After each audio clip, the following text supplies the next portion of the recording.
بسم اللہ الرحمن الرحیم۔ السلام علیکم۔ پانی کی ٹینکی گرم ہونے سے پورا دن پانی گرم آتا ہے، تو جانیے ٹینکی کو شدید گرمی میں ٹھنڈا کرنے کے لیے 500 روپے کا یہ سستا سا طریقہ۔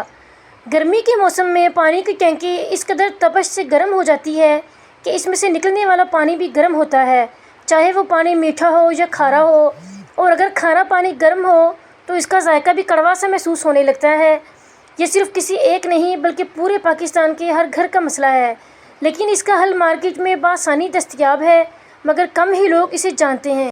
چلیے آپ بھی جان لیں کہ تاکہ کم سے کم اس گرمائش سے ٹینکی کو بھی محفوظ رکھ سکیں اور پانی بھی نارمل دستیاب ہو جائے۔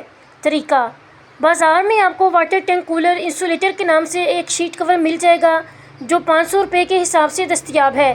اس کو اپنی ٹینکی کے اطراف میں کور کی طرح چسپاں کر لیں، اس سے نہ تو باہر کی تپش ٹینکی کے اندر داخل ہوگی اور نہ ہی پانی گرم ہوگا۔ کچھ لوگ صرف ایک حصے پر یہ کور لگانا چاہتے ہیں، ان کے لیے یہ سستا پیکج ہوگا، لیکن جو پوری ٹینکی پر لگانا چاہیں تو ان کے لیے 3000 روپے تک کا خرچہ بھی ہو سکتا ہے، کیونکہ سب کی ٹینکی کا سائز یکساں نہیں ہوتا۔ ناظرین، کیسی لگی آپ کو ہماری آج کی یہ ویڈیو؟ کمنٹس کر کے ضرور بتائیے گا، اور اگر آپ ہمارے چینل پہ نئے ہیں تو چینل کو سبسکرائب بھی کر دیجیے گا۔ جزاک اللہ۔